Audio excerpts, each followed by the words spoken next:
church and your family. Okay, yeah. So my name's Craig Piefer. My wife and I have been friends since grade school, and we grew up in the Pacific Northwest. Got married, went to school, did all that kind of fun stuff together. And about 4 or 5 years ago, I was a youth pastor actually at the church I grew up in, and through a couple of series of events, really felt like God was calling me to kind of have a different impact, kind of a bigger shovel, so to speak. And I knew that meant that I should step up into senior leadership. But for me, I've got a bachelor's degree in outdoor recreation, and so I knew it either I had to go to seminary, I had to plant a church, or I had to find a church that was willing to mentor me and bring me along. I wasn't excited about shutting down my life with 4 kids and figuring out how to do seminary. I'm real big on revitalization. I feel like there's plenty of churches out there. They just need the Spirit of Christ in them. And so the last one was really the option we were looking for.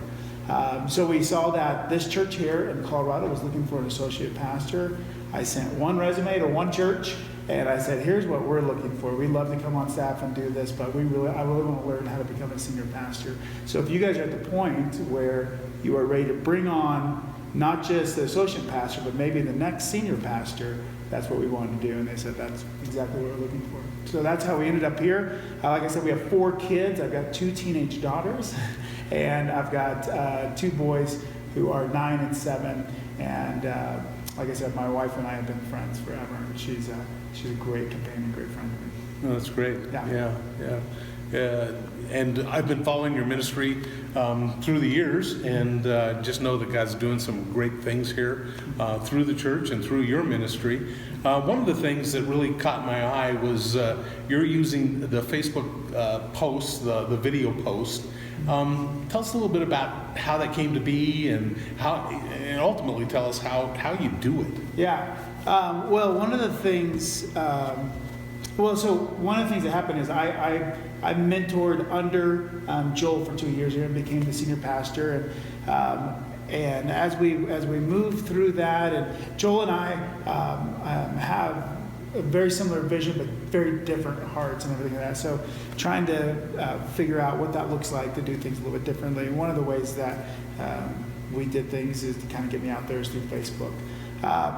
So the whole Sunday morning sermon or talk preview came about just from seeing different, I forget, I think it was Perry Noble who would do live Facebook stuff. And I saw it, it wasn't well produced, but it was impactful. And what he said, kind of off the cuff, was I thought great and gave, I felt like I knew him even though we've never met or anything like that.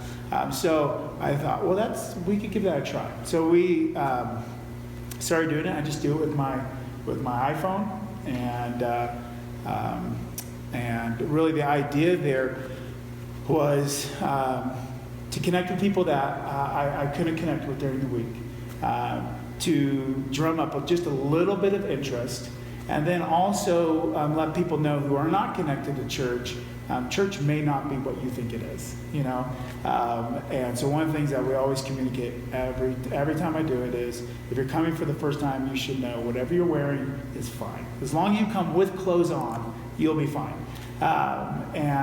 We make sure we let them know when our services are, and we invite them to come a little bit early, so our greeting team can greet them and also give them a tour of the building and different things like that. So that was kind of the inspiration behind it, and we were blown away by how many people actually view it. It doesn't just show up on their feed, but actually click on it and view it. So we're in a community of, inside the city limits is like 10,000 people. Within 15 miles of our church is maybe 9,000 or 10,000 people. We're a church that averages about 220, 225 a Sunday. But regularly we get 400 to 600 actually click on views of that next sermon that's coming up. Well, that has to be really encouraging to you. Well, yeah, it is, and we've actually seen some correlation in our church numbers on weeks where I've had, since I started doing it, I've probably had about 4 weeks where just I didn't make a video, and those are not well-attended weeks. Huh. I mean, it's not like drastic, like half the people don't show up, but those are lower weeks. A couple of things that we've learned too through feedback from Facebook is when I make a video and I'm in the church or in my office, it gets viewed almost half as much as other ones. So I always try to find some unique place. I've taken them skiing, I've taken them mountain biking, different things like that. And for some reason, when they see that, the background's not just at the church, not just in my office, people actually click on it and we'll take a moment to see what's going on. But part of that goes to your philosophy of being in the community.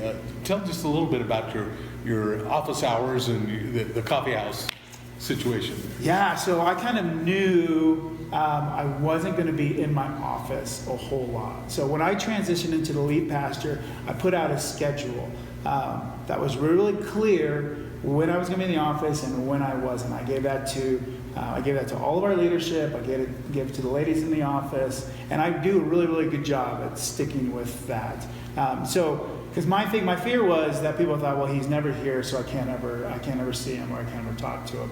And the idea was, I said, I'm going to try to be in my office 20 to 25 hours a week, but here's where I'm going to do it. I write the majority of my sermon at a local coffee shop. So I spend 8 to 10 hours in that coffee shop on Tuesdays and Wednesday mornings. That's when I get that written. So for me, being out in the community is a real big deal. Today, Stan and I were talking as I've got to take off a little bit early because I'm an assistant coach on the basketball team, the girls basketball team, and we're going to Crested Butte for a game. So for me, just being out there and getting to know people, and in our community, only about 11 or 12% of the people are religiously active. And they all have a view on what a pastor probably is. And I love messing with that view. That's great. So I really love that part of being the pastor here. And our church has really embraced it. And honestly, I have not gotten one complaint from people like saying, hey, you need to be in your office more and things like that. Matter of fact, it's just the opposite. I have a lady who sends me a $25 gift card to the coffee shop every month to make sure that I'm out in the community and I don't get stuck behind my office door. That should be a huge incentive to other pastors to do that. They can get free coffee that way. Exactly. Yeah, The lifeblood of ministry. What a great thing. One of the things about rural ministry is exactly that. I think one of the things pastors in rural ministry have to understand is you have to become pastor more to the community as much as to your own congregation. And it's a great opportunity that oftentimes a pastor in a larger community, a city, doesn't have the opportunity to do. But it's about that relationship that's really critical. So, no, that's really exciting. Yeah, in a tight-knit community like this, the idea where they don't care what you say till they know that you care about them. It's even more. You have to not only care about them, but you have to care about this town. Yeah. And that's really, really important. If they think that you're just in it for a certain pocket of the population, they're not going to go for it. But if they know that you want the best for this town, the best for this community, they'll embrace you pretty quickly. Yeah, that's very exciting. For a lot of guys, that's out of the frame of what pastoral ministry really is. But in a rural community especially, it's absolutely essential. Yeah.